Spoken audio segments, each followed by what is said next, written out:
जय श्री कृष्णा, जय श्री भगवद गीता। आज मैं आप सभी लोगों को तृतीय अध्याय सुनाने जा रही हूँ। मैं इसको बिल्कुल सरल शब्दों में प्रस्तुत कर रही हूँ आप लोगों के लिए। सभी लोग इसका आनंद उठाएं और लाभ उठाएं। तो शुरू करती हूँ।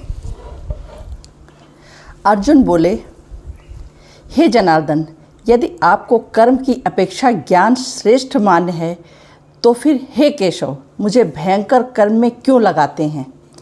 आप मिले हुए वचनों से मेरी बुद्धि को मानो मोहित कर रहे हैं। इसलिए उस एक बात को निश्चित करके कहिए जिससे मैं कल्याण को प्राप्त हो जाऊं।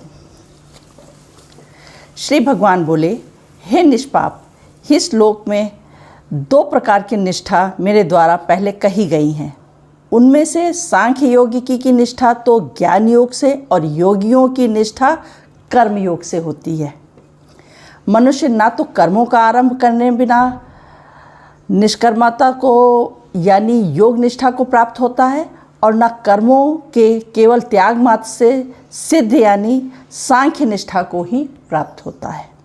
निसंदेह कोई भी मनुष्य किसी भी काल में क्षण मात्र भी बिना कर्म किए नहीं रहता, क्योंकि सारा मनुष्य समुदाय प्रगत जनित गुणों द्वारा परवश हुआ कर्म करने के लिए बाध्य किया जाता है। जो मूढ़ व्यक्ति मनुष्य समस्त इंद्रियों को हठपूर्वक ऊपर से रोककर मन से उन इंद्रियों के विषय का चिंतन करता है, वो मिथ्याचारी अर्थात दंभी कहा जाता है। किंतु हे अर्जुन, जो पुरुष मन से इंद्रियों को वश में करके अनासक्त हुआ समस्त इंद्रियों द्वारा कर्मयोग का आचरण करता है, वही श्रेष्ठ है। तू शास्त्र विहित कर्तव्य कर्म कर, क्योंकि कर्म न करने की अपेक्षा कर्म करना श्रेष्ठ है, तथा कर्म न करने से तेरा शरीर निर्वाह भी नहीं सिद्ध होगा। यज्ञ के निमित्त किए जाने वाले कर्मों से अतिरिक्त दूसरे कर्मों में लगा हुआ ही ये मनुष्य समुदाय कर्मों से बंधता है। इसलिए हे अर्जुन, तू आसक्ति से रहित होकर उस यज्ञ के निमित्त ही भली भांति कर्तव्य कर्म कर। प्रजापति ब्रह्मा ने कल्प के आदि में यज्ञ सहित प्रजाओं को रचकर उनसे कहा कि तुम लोग इस यज्ञ के द्वारा वृद्धि को प्राप्त हो और यह यज्ञ तुम लोगों को इच्छित भोग प्रदान करने वाला हो। तुम लोग इस यज्ञ के द्वारा देवताओं को उन्नत करो और वे देवता तुम लोगों को उन्नत करें। इस प्रकार निस्वार्थ भाव से एक दूसरे को उन्नत करते हुए तुम लोग परम कल्याण को प्राप्त हो जाओगे। यज्ञ के द्वारा बढ़ाए हुए देवता तुम लोगों को बिना मांगे ही इच्छित भोग निश्चय ही देते रहेंगे। इस प्रकार उन देवताओं के द्वारा दिए हुए भोगों को जो पुरुष उनको बिना दिए स्वयं भोगता है, वो चोर ही है। यज्ञ से बचे हुए अन्न को खाने वाले श्रेष्ठ पुरुष सब पापों से मुक्त हो जाते हैं, और जो पापी लोग अपना शरीर पोषण करने के लिए अन्न पकाते हैं, वो तो पाप ही खाते हैं। संपूर्ण प्राणी अन्न से उत्पन्न होते हैं। अन्न की उत्पत्ति वृष्टि से होती है, वृष्टि यज्ञ से होती है, और यज्ञ विहित कर्मों से उत्पन्न होने वाला है। कर्म समुदाय को तू वेद से उत्पन्न और वेद को अविनाशी परमात्मा से उत्पन्न हुआ जान। इससे सिद्ध होता है कि सर्वव्यापी परम अक्षर परमात्मा सदा ही यज्ञ में प्रतिष्ठित है। हे पार्थ, जो पुरुष इस लोक में इस प्रकार परंपरा से प्रचलित सृष्टि चक्र के अनुकूल नहीं बरतता, अर्थात अपने कर्तव्य का पालन नहीं करता, वो इंद्रियों के द्वारा भोगों में रमण करने वाला पापायु पुरुष व्यर्थ ही जीता है। परंतु जो मनुष्य आत्मा में ही रमण करने वाला और आत्मा में ही तृप्त तथा आत्मा में ही संतुष्ट हो, उसके लिए कोई कर्तव्य नहीं है। उस महापुरुष का इस विश्व में ना तो कर्म करने का कोई प्रयोजन है और ना ही कर्मों से न करने का कोई प्रयोजन है, तथा संपूर्ण प्राणियों में भी इसका किंचित मात्र भी स्वार्थ का संबंध नहीं रहता।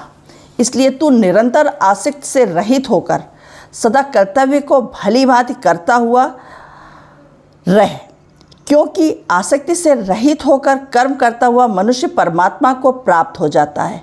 जनकादि ज्ञानी जन भी आसक्ति रहित कर्म द्वारा ही परम सिद्धि को प्राप्त हुए हैं।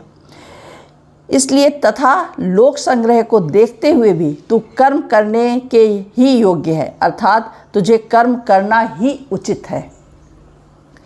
श्रेष्ठ पुरुष जो जो आचरण करता है वो पुरुष भी वैसा वैसा ही आचरण करते हैं। वो जो कुछ प्रमाण कर देते हैं समस्त समुदाय उसी के अनुसार बरतने लग जाता है। हे अर्जुन, मुझे इन तीनों लोकों में ना तो कुछ कर्तव्य है और न कोई भी प्राप्त करने योग्य वस्तु अप्राप्त है, तो भी मैं कर्म में ही बरतता हूँ।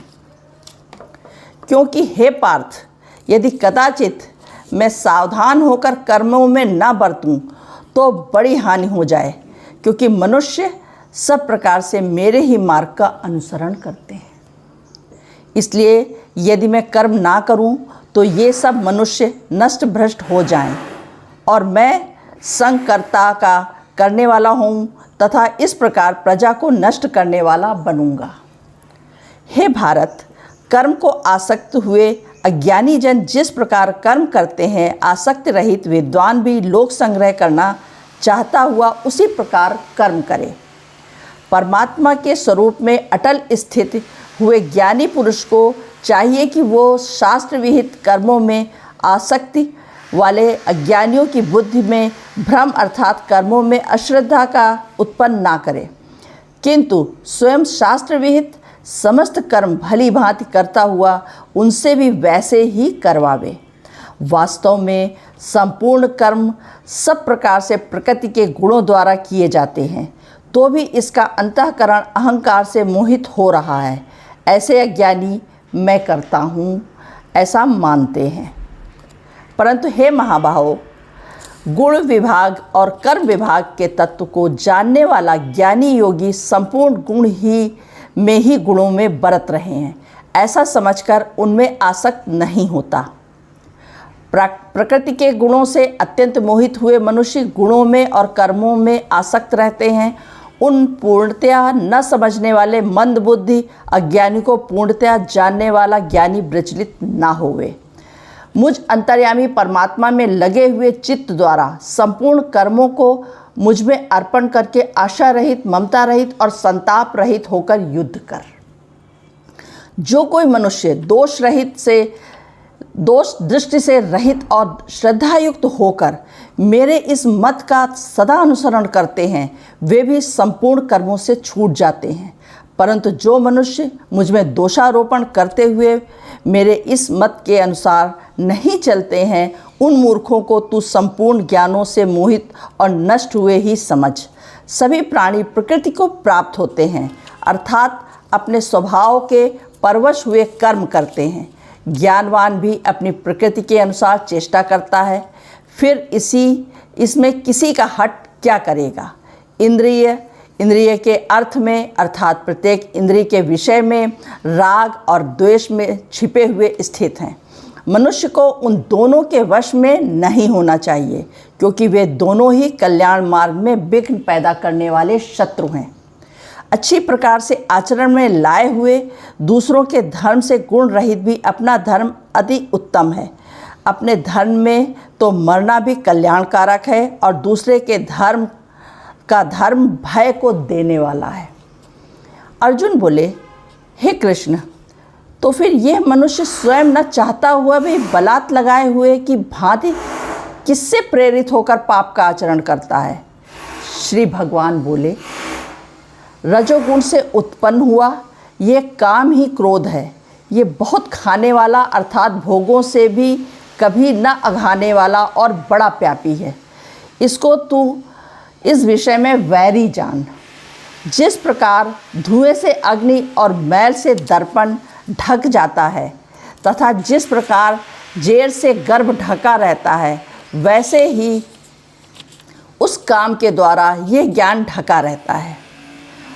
और हे अर्जुन, इस अग्नि के समान कभी न पूर्ण होने वाले काम रूप ज्ञानियों के नित्य वैरी के द्वारा मनुष्य का ज्ञान ढका हुआ है। इंद्रियां, मन और बुद्धि ये सब इसके वास स्थान हैं। ये काम इन मन, बुद्धि और इंद्रियों के द्वारा ही ज्ञान को आच्छादित करके जीवात्मा को मोहित करता है। इसलिए हे अर्जुन, तू पहले इंद्रियों को वश में कर इसके ज्ञान और विज्ञान का नाश करने वाले महान पापी काम को अवश्य बलपूर्वक मार डाल। इंद्रियों को स्थूल शरीर से पर यानी श्रेष्ठ, बलवान और सूक्ष्म कहते हैं। इन इंद्रियों से पर मन है, मन से भी पर बुद्धि है और बुद्धि से भी अत्यंत पर है, वो आत्मा है। इस प्रकार बुद्धि से और सूक्ष्म, बलवान और अत्यंत श्रेष्ठ आत्मा को जानकर और बुद्धि के द्वारा मन को वश में करके हे महाबाहो, तू इस काम रूप दुर्जय शत्रु को मार डाल। इस प्रकार तृतीय अध्याय का समापन होता है। आप सबको श्री कृष्ण की कृपा हरदम बनी रहे। राधे राधे।